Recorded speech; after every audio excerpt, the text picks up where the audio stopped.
सर्वांना श्री स्वामी समर्थ. अवधूत चिंतन श्री गुरुदेव दत्त. येत्या 10 जानेवारीला पुत्रदा एकादशी आहे. तर पुत्रदा एकादशीला ज्यांना संतान प्राप्ती व्हावी अशी इच्छा आहे त्यांच्यासाठी अतिशय 41 दिवसांची प्रभावी सेवा आहे. संकल्पयुक्त सेवा करून पहा, खूप सुंदर अनुभव येतो. या संकल्पयुक्त सेवेला काहीही बंधन नाहीत, ब्रह्मचर्य पाळायची गरज नाही, कारण की ही सेवा मुळातच संतान प्राप्तीसाठी असणार आहे. त्यामुळे याला फक्त तुम्हाला 41 दिवस कडकडीत मांसाहार वर्ज्य करायचा आहे आणि परान्न शक्यतो टाळायचा आहे आणि खंड न पाडता 41 दिवस सलग ही सेवा करायची आहे. मासिक धर्म सुतक विटाळ आला तर तेवढे दिवस स्किप करायचे व ती सेवा तिथून पुढे तशीच चालू ठेवायची. ही सेवा खूप प्रभावी आहे. नावातच आहे एकादशीच्या पुत्रदा एकादशी, म्हणजे ही एकादशी संतान प्राप्तीसाठी सेवेसाठी अतिशय महत्त्वाची मानली जाते.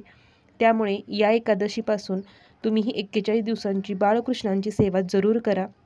तर माहिती संपूर्ण पुढे आपण पाहूयात. बघा, पहिल्या दिवशी म्हणजे पुत्रदा एकादशीपासून शक्यतो या सेवेला सुरुवात करा.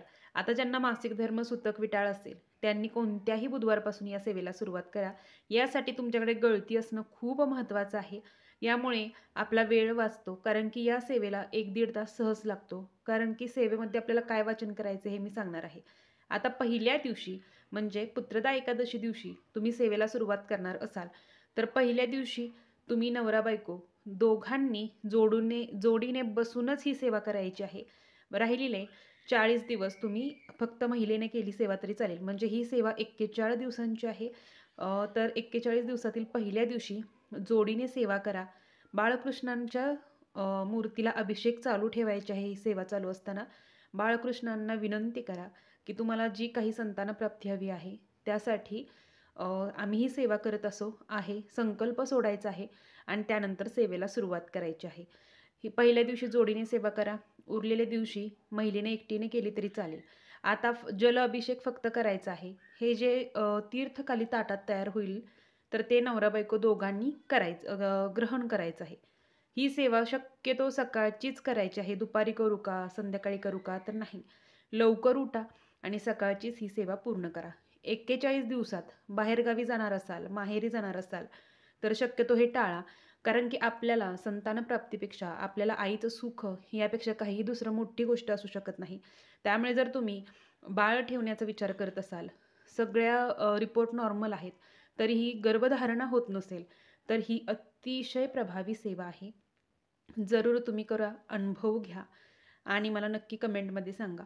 खूप स्त्रियांना यामुळे संतानप्राप्ती झालेली आहे. तर 41 दिवस ही सेवा करायची आहे.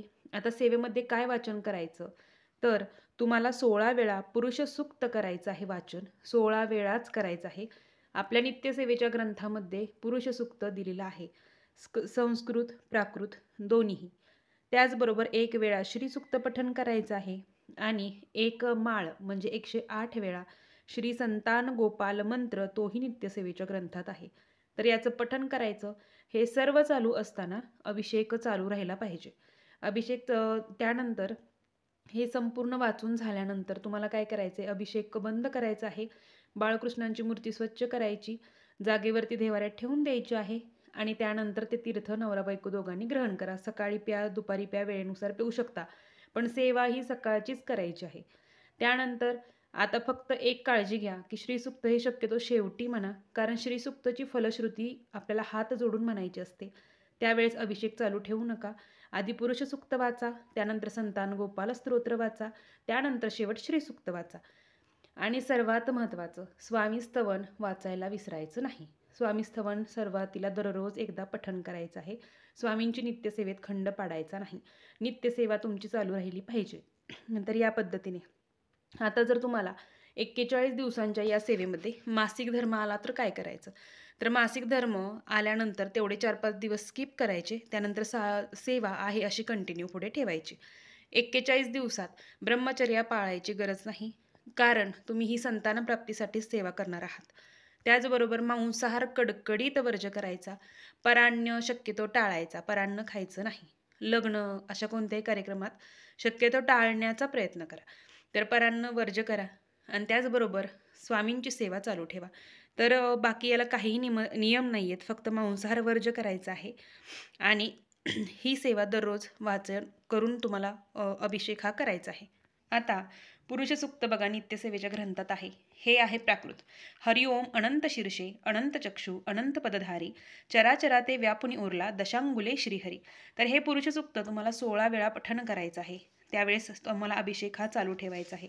आता हे पुरुष सूक्त झालं. श्री सूक्त प्राकृत आहे. पुरुष सूक्त सुद्धा संस्कृत आणि प्राकृत असं दोन्ही या ग्रंथात दिलेलं आहे. तुम्हाला वाचायला जे योग्य पडेल ते तुम्ही वाचू शकता. पण 16च वेळा पुरुष सूक्ताचं पठण तुम्हाला करायचं आहे. 1 वेळा श्री सूक्त पठण करायचं आहे आणि संतान गोपाल जो मंत्र आहे तो 108 वेळा पठण करायचं आणि हे तीर्थ फक्त नवरा बायकोंनीच ग्रहण करायचं आहे. तर एवढीच सेवा होती. तर आपल्या नित्यसेवेच्या ग्रंथात सुद्धा हा मंत्र आहे बघा, संतान गोपाळ मंत्र. देवकी सुत गोविंदम वासुदेवम जगतपते देहि मे तनय कृष्ण त्वाहम शरणागतम.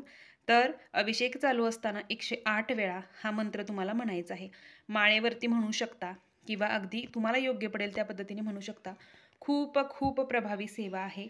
मनोवांचित संतान प्राप्तीसाठी ही सेवा केली जाते. पुत्रप्राप्ती असो किंवा तुम्हाला कन्या हवी असेल तर त्यासाठीही सेवा करू शकता किंवा अगदी ज्यांना 8-9 वर्ष झालेत, रिपोर्ट सर्व नॉर्मल आहेत, तरीही संतान प्राप्ती होत नाही, अशांनी तर आवर्जून करा.